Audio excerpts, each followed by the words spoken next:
Notre orateur suivant, si vous vous intéressez à la question ferroviaire, à la question du transport, ou si vous êtes un peu dans les réseaux sociaux, vous n'avez pas pu le rater ces derniers temps parce qu'il est extrêmement présent. J'ai envie de vous dire, il est le nouveau visage d'Infrabel, pourrait-on dire, bien que nous le voyons déjà beaucoup depuis quelque temps, et donc il n'est plus si nouveau que ça pour ceux qui sont familiarisés avec la matière. Mais j'ai presque envie de dire, c'est aussi le visage d'un nouvel Infrabel. Et donc, à cet égard-là, nous avons le plaisir d'accueillir Monsieur Benoît Gilson. Bonjour à tous.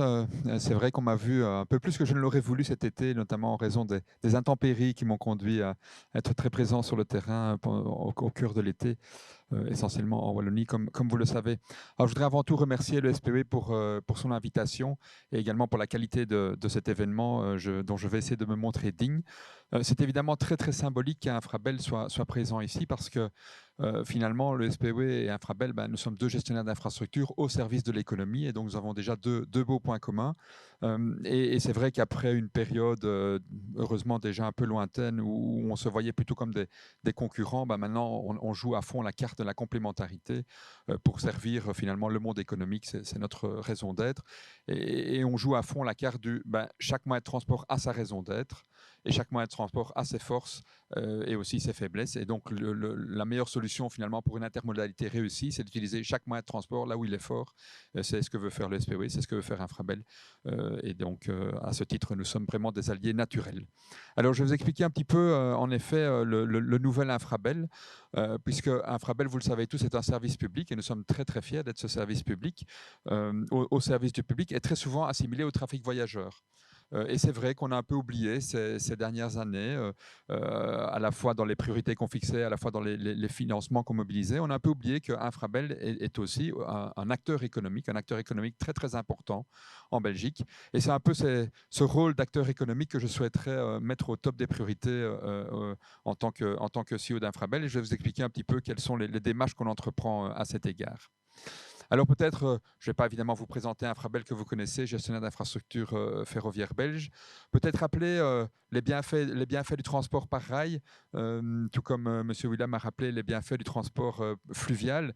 Eh bien, le transport par rail consomme 6 fois moins d'énergie que le transport routier et émet 9 fois moins de CO2. Un seul train composé de 30 wagons transporte en fait l'équivalent de 60 camions. Et donc, vous pouvez imaginer l'impact que ça pourrait avoir sur le trafic routier engorgé dans plusieurs régions du pays. Et donc, nous travaillons à faire du rail le choix privilégié pour les voyageurs et les entreprises de fret ferroviaire, bien entendu. Alors, rappelez aussi que le rail, et je suis sûr que c'est la même chose pour le transport fluvial, ce sont des éléments qui soutiennent l'économie de manière directe et indirecte. Comme je l'ai expliqué, nous jouons un rôle très important pour différents secteurs, mais nous avons également une contribution par les investissements très importants dans le rail. Nous avons également une contribution très directe à l'économie. Et donc, on a fait réaliser une étude par un bureau extérieur qui a démontré que chaque euro de dotation qui est alloué par le gouvernement fédéral génère en fait un impact brut total de quasiment 3 euros sur le PIB belge. et que chaque équivalent temps plein employé par Infrabel en génère 3 dans l'économie. Et donc ce sont des niveaux très très élevés, et je pense que la voie fluviale doit également avoir ce genre de return pour l'économie, parce que ce sont des investissements à long terme dans l'infrastructure et qui génèrent en fait beaucoup de choses positives pour l'économie en général. Donc, nous sommes également un facteur, différentes études existent sur le sujet, mais l'infrastructure est un facteur de compétitivité pour l'économie en général qui est très, très important aussi. Plusieurs études ont été réalisées sur le sujet. Pour qu'un pays soit attractif pour les investisseurs, il faut qu'il ait de bonnes infrastructures, et qu'elles soient ferroviaires, fluviales, routières. Et puis, il faut savoir aussi que certains secteurs sont totalement dépendants du rail pour leurs activités. Et ça, c'est quelque chose qu'on sous-estime aussi, mais le secteur de la logistique a besoin du rail. Le trilogiport ne serait pas trilogiport sans le rail, ce serait un bilogiport, mais donc ça n'aurait pas la même attractivité. Le secteur chimique dépend quasi entièrement du rail pour fonctionner. Le secteur automobile, très dépendant aussi. La sidérurgie, les carrières. Donc il y a beaucoup de secteurs qui sont totalement dépendants du rail. Et ces derniers temps, on a eu des petits soucis, des petites inquiétudes sur le financement des investissements. Eh bien, il y a des clients qui sont venus nous dire, mais vous savez, s'il n'y a plus de rail pour raccorder mon usine, elle va fermer. C'est aussi simple que ça, parce qu'après, nous ne sommes plus du tout compétitifs. Donc, il ne faut pas négliger que toute une partie de l'économie profite de notre infrastructure, mais certaines parties de l'économie est même clairement totalement dépendante de nos infrastructures, ce qui génère chez nous évidemment une très grande responsabilité dans notre manière de fonctionner. Là, j'ai rappelé les priorités d'Infrabel, mais je ne vais pas m'appesantir sur le sujet. Je sais que le temps est compté. Peut-être en quelques mots, vous donner une idée de l'importance du trafic ferroviaire en Belgique. Eh bien, nous avons 150 000 trains, c'est ce qu'on appelle les sillons, hein, donc c'est les créneaux horaires, 150 000 trains par an en Belgique, 59 millions de tonnes transportées chaque année, 9 opérateurs. Dont les grands acteurs européens, donc l'INEAS bien entendu, qui est un acteur belge, qui est d'ailleurs un grand atout pour la Belgique, d'avoir un acteur national. Mais nous avons la SNCF, Deutsche Bahn, donc tous les grands acteurs, CFL Cargo, qui sont présents en Belgique. Alors évidemment, le trafic marchandises est fortement orienté vers les ports maritimes. Donc Anvers, Nord Seaport et Zeebrugge, qui évidemment captent une grande partie du trafic. Ce qui, cela dit, et on le souligne trop peu souvent, profite très largement à l'économie wallonne aussi, puisque souvent, on oppose un peu l'un à l'autre en disant ah oui, on fait un investissement en Flandre, pas en Wallonie, ou le contraire. En fait, ça n'a pas lieu d'être pour le fret, parce que la plupart des flux ont lieu entre les deux régions, ou traversent les deux régions. Et donc, l'intérêt de l'un et l'intérêt de l'autre, et je pense qu'en tout cas, tous les acteurs de la logistique l'ont bien compris, et le gouvernement fédéral l'a bien compris également. Je vais en reparler dans quelques minutes. Alors, quels sont les avantages du réseau ferroviaire de marchandises, en particulier en Belgique? On a un réseau très dense. C'est un des réseaux les plus denses du monde, et donc c'est un véritable atout. C'est un réseau aussi qui sera équipé presque entièrement, qui sera équipé entièrement en 2025 de l'ETCS, qui est un système de signalisation interopérable.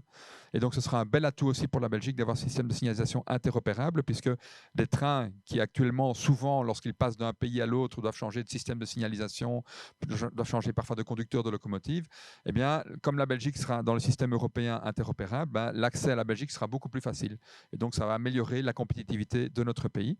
Nous sommes au centre de 3 corridors internationaux, ce qui est remarquable aussi pour un petit pays, hein, parce que les corridors sont des choses qui ont pour vocation de favoriser les flux à travers divers mécanismes de coordination, d'investissement, de coordination des sillons, etc. Et donc, c'est un vrai atout pour la Belgique d'être sur ces 3 corridors.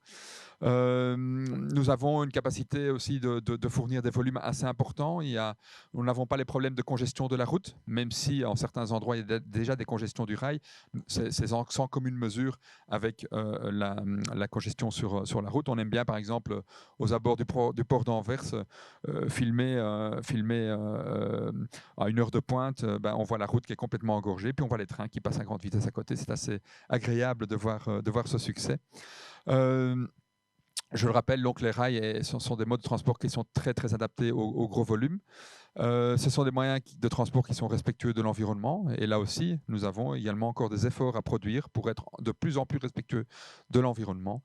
Et puis, le rail offre différents produits, de l'intermodalité, des trains complets, des trains lourds, mais aussi du trafic diffus. Et ça, c'est un grand atout de la Belgique. On sait encore faire du business par le chemin de fer en Belgique, avec quelques wagons par semaine, quelques wagons par jour. Et ça, c'est un atout aussi très, très important de notre système ferroviaire belge. Alors, évidemment, nous avons une très très grande ambition, puisque l'ambition, c'est une croissance du tonnage transporté de 59% entre 2015 et 2040. Hein. C'est une évaluation du Bureau du Plan, c'est le besoin qui a été identifié par le Bureau du Plan.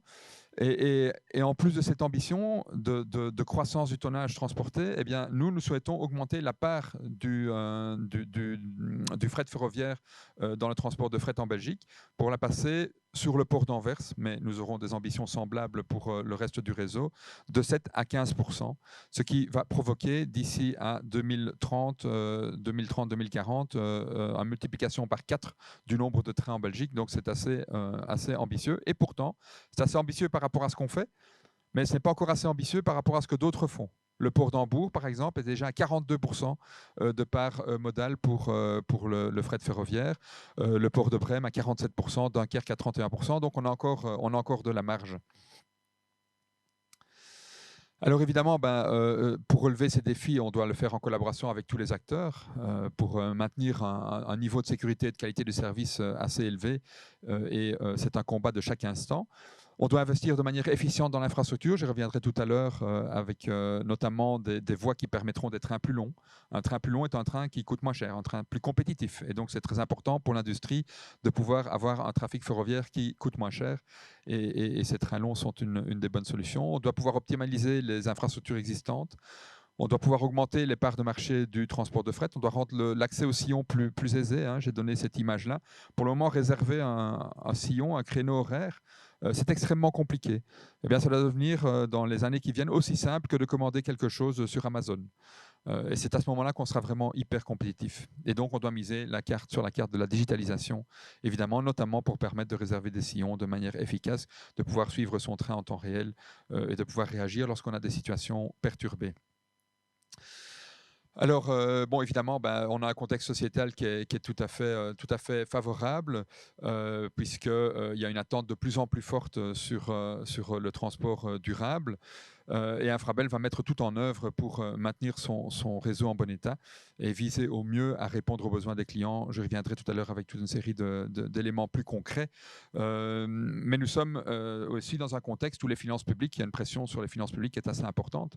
Et donc, vous voyez, l'ambition qui est portée sur nous et que nous portons d'ailleurs bien volontiers, est de plus en plus haute, mais dans un contexte où notre actionnaire, lui, est dans des difficultés financières assez importantes, et je pense que c'est la même chose pour la région wallonne.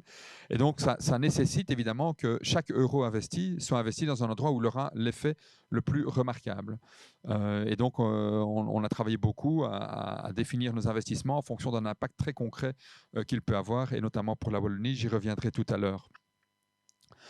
Alors évidemment, je parlais un petit peu des investissements. Donc nous avons pour la première fois obtenu un budget d'investissement spécifique pour le transport marchandises, puisque dans le cadre du plan de relance national, 250 millions ont été mobilisés pour le rail.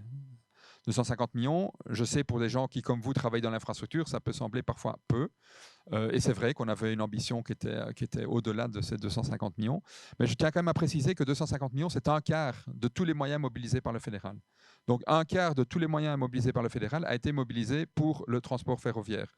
Et donc je pense que c'est déjà en soi un signal très très fort. C'est aussi sur ces 250 millions, 180 millions ont été mobilisés pour le transport de fret. Donc ça veut dire que c'est presque 15% de tous les moyens mobilisés par le fédéral pour son plan de relance qui ont été mobilisés pour le fret ferroviaire. Donc ça, c'est un deuxième très très bon signal. Et c'est la première fois en Belgique qu'on va investir autant d'argent en si peu de temps pour le transport de fret ferroviaire. Puisque 180 millions en 3 ans, c'est quand même, on peut déjà faire quelque chose de bien avec ça. Et donc, je pense que c'est des signaux qui sont évidemment tout à fait importants, qui vont nous permettre de faire toute une série de choses et qui vont nous permettre, notamment pour la Wallonie, d'améliorer l'infrastructure dans des endroits où la vitesse est limitée, qui vont permettre en Wallonie de préserver ou de développer un certain nombre de raccordements pour l'industrie. Donc, il y a certains industriels qui ont des projets d'utiliser davantage le rail ou de pérenniser leur accès au rail ou simplement même pour certains d'entre eux de s'installer en Wallonie. Il y a un grand projet. Eh bien, nous avons mobilisé les moyens nécessaires grâce au gouvernement fédéral pour assurer ces trafics à long terme. Et donc, des industriels comme Carmeuse, Solvay et bien d'autres seront totalement soutenus dans leur ambition. Alors, de quoi rêve-t-on? C'est quoi notre ambition? Nous, en fait, on veut être chez Infrabel le premier choix pour l'industrie à partir de 300 km. Donc, tout transport qui se fait au-delà de 300 km doit absolument passer par le rail. Alors, il peut passer par la voie fluviale, c'est très bien aussi. Il n'y aura jamais de concurrence entre nous. Et d'ailleurs, on constate que beaucoup des clients de la voie fluviale sont également des clients du rail. Et sur des marchés très spécifiques, choisissent l'un, choisissent l'autre. Je ne peux que me réjouir qu'ils choisissent également la voie fluviale. Mais donc, on souhaite vraiment être très compétitif pour tous les transports au-delà de 300 km. C'est vrai qu'en deçà des 300 km, là, on a des difficultés à avoir un équilibre économique. On souhaite que l'industrie belge et wallonne puisse être plus compétitive grâce au rail. Notamment avec des trains plus longs, des trains plus lourds, des trains plus rapides. On sait qu'il y a une grande concurrence entre différents pays, même au sein d'un même groupe. Par exemple, Arcelor est une société qui, pour favoriser l'émulation interne et la compétitivité interne, met régulièrement des sites en concurrence. Si on veut que ce soit les sites belges qui soient choisis, il faut qu'on soit meilleur et qu'on soit un élément de la compétitivité des sites belges d'Arcelor. C'est la même chose pour tous les autres industriels. Si on peut les soutenir et les rendre plus efficaces, ce sera évidemment tout bénéfice pour notre économie. On veut également que la Belgique soit la porte d'entrée et de sortie préférée de l'Europe. Ce n'est pas à vous qui êtes spécialiste de la logistique bien plus que moi que je dois apprendre que quand un industriel chinois veut investir en Europe, il choisit sa porte d'entrée. Il ne choisira pas 15 portes d'entrée, il va en choisir une, deux, trois peut-être. Il faut que la Belgique soit de celle-là, parce que comme ça, on peut créer de la valeur pour notre secteur logistique, notre secteur de transformation, notre secteur de distribution. Donc, il faut vraiment qu'on soit la porte d'entrée préférée de la Belgique. Et un des éléments qui fera qu'on sera la porte d'entrée préférée de l'Europe en Belgique, ce sera précisément la qualité du réseau ferroviaire et la qualité de nos opérations. Et même chose dans l'autre sens, pour qu'on puisse exporter de l'Europe vers le monde entier, on veut aussi que la Belgique soit la porte de sortie de l'Europe pour toutes les exportations et qu'on aide ainsi au développement, encore une fois, de notre industrie logistique et de transformation.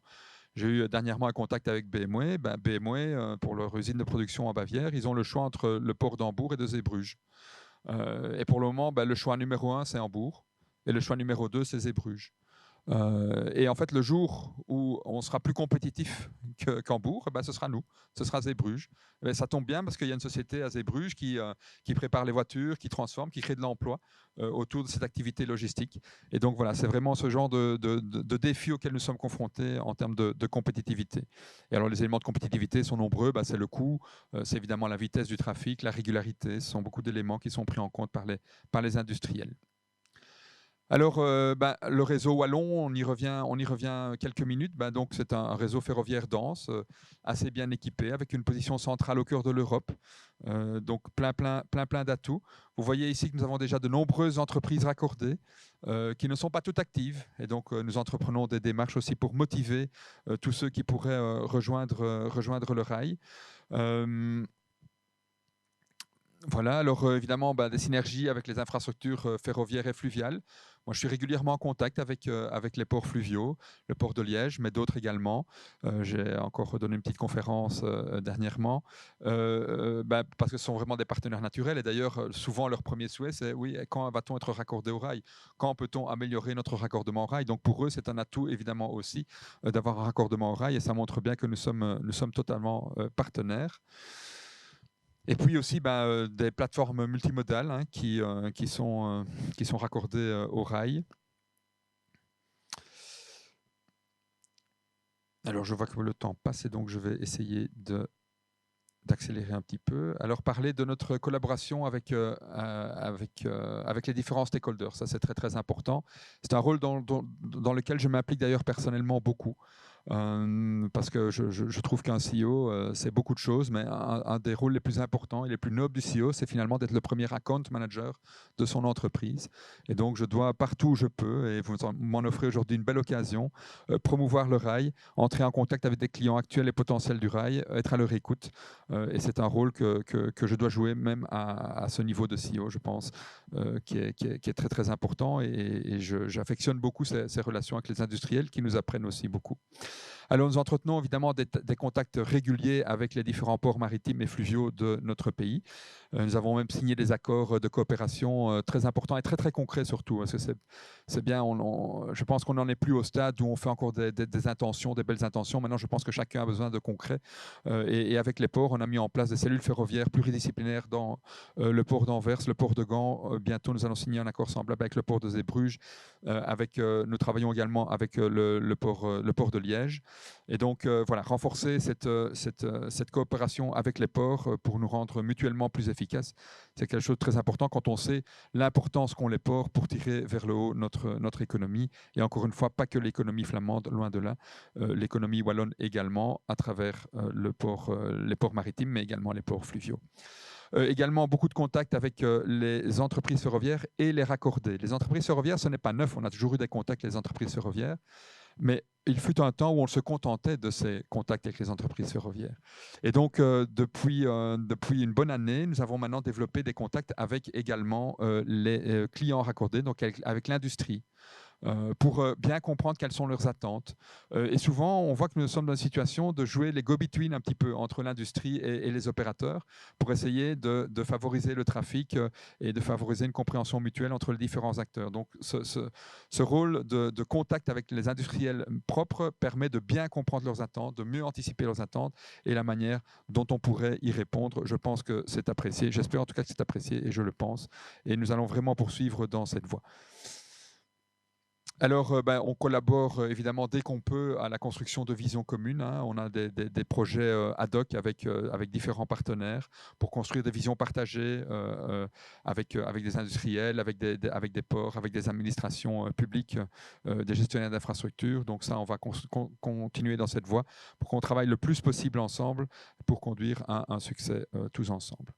Et alors, je vais peut-être vous parler un peu très brièvement de mon équipe Account Management. Donc, c'est une équipe qu'on a créée, qui existait déjà, mais limitée aux opérateurs et qu'on a développée cette dernière année autour de nouveaux collaborateurs qui sont arrivés de différents milieux pour qu'on puisse choisir les bonnes personnes, je dirais, à la bonne place et qui ont pour objectif de sillonner la Belgique et la Wallonie à la rencontre des entreprises ferroviaires, des ports, des terminaux, des industriels, pour essayer de favoriser autant que possible la collaboration et de répondre aux attentes telles qu'elles sont formulées.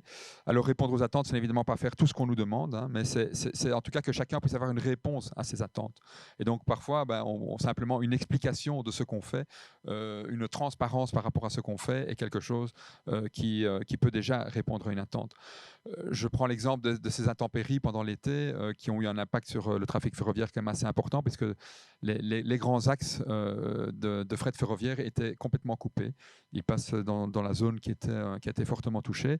Eh bien, plusieurs fois par semaine, j'envoyais des messages aux industriels pour leur expliquer où on en est, qu'est-ce qu'on faisait pour leur trouver des solutions, quand est-ce qu'ils pourraient avoir une reprise du trafic, quels sont les contacts qu'on entreprenait avec nos collègues français pour permettre de dévier le trafic. Donc ça, ce sont des démarches qui sont très très importantes, où on ne répond pas à l'attente. Ben non, on ne sait pas faire rouler votre train, mais on vous explique pourquoi, on vous explique ce qu'on fait et on vous explique quelles solutions on pourrait trouver, à quel moment on pourrait le trouver. Et je pense que c'est ça la base d'une relation de confiance, c'est de se dire les choses telles qu'elles sont.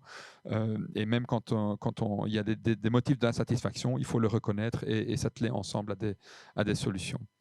Et donc voilà, cette équipe d'account management, elle facilite le transfert, les échanges d'informations, elle essaye d'appréhender au mieux les besoins du client, d'encourager et de renforcer l'usage du rail et de permettre de mieux comprendre les contraintes d'Infrabel. Par des gens qui, parfois, eux, ils ont leur métier, ils veulent transporter une marchandise d'un point A à un point B. Ils ne comprennent pas toujours qu'on a besoin parfois de faire des travaux aussi pour entretenir l'infrastructure ferroviaire. Et donc là, avec transparence, on leur explique un petit peu ce qu'on fait et ce qu'on doit faire. Nous avons également créé une fonction de business development chez nous.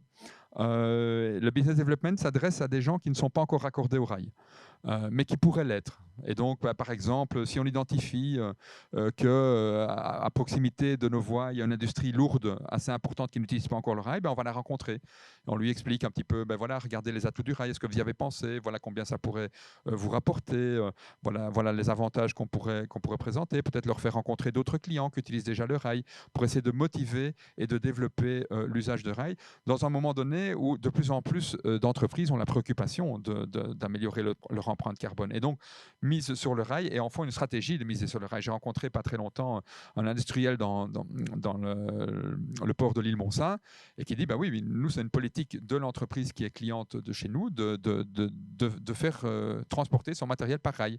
Et donc, nous, on se développe là-dedans parce que notre client le demande et c'est une vraie politique et ils sont prêts même à payer un petit peu plus cher, pas beaucoup plus cher, mais un petit peu plus cher pour transporter par rail. Et donc, on travaille avec ces sociétés pour générer du nouveau trafic, qui est de plus en plus de trains en Belgique et qui est de plus en plus de soutien à notre économie. Voilà, donc très concrètement, si vous souhaitez, je lance un petit appel ici, j'en profite, si vous souhaitez envisager d'autres moyens de transporter vos marchandises, si vous envisagez le rail ou si même vous ne savez pas quels sont les atouts du rail, vous pouvez toujours nous contacter, n'hésitez pas. Vous trouverez assez facilement les coordonnées d'Infrabel et si vous ne les trouvez pas, vous pouvez toujours envoyer un mail à benoît.gilson@infrabel.be et je veillerai à ce que tous les industriels qui utilisent le rail ou qui pensent pouvoir l'utiliser à un moment donné aient une réponse à leurs questions et soient motivés autant que possible à nous faire confiance. Voilà, merci pour votre attention. J'espère que je n'ai pas été trop long. Et merci pour votre invitation surtout.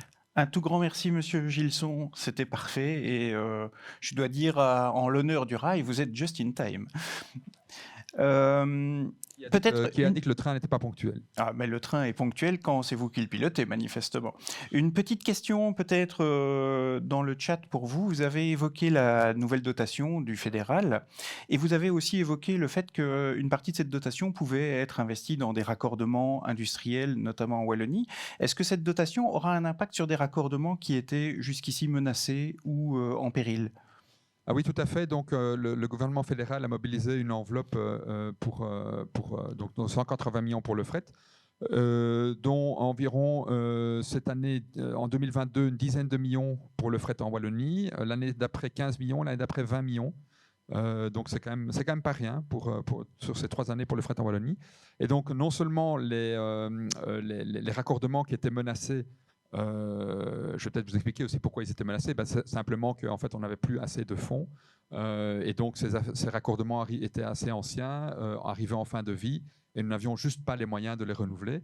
Grâce à l'enveloppe qui a été mobilisée par le gouvernement fédéral et au soutien de notre ministre de tutelle, Gilles Quinet, qui est pour le coup un vrai ami du rail et qui fait tout pour nous soutenir, eh bien, tous ces raccordements qui étaient menacés seront bien renouvelés.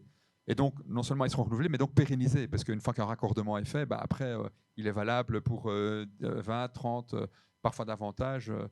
Et donc ces raccordements seront pérennisés. Et puis, il y a quelques nouveaux raccordements qui seront créés, puisqu'il y a des industriels qui souhaitent s'installer en Wallonie dans le cadre de démarches vertes. Donc, ils veulent faire de l'industrie modèle, quelque part en Wallonie. Et donc, dans leur cahier de charge, il y avait l'obligation d'avoir des raccordements.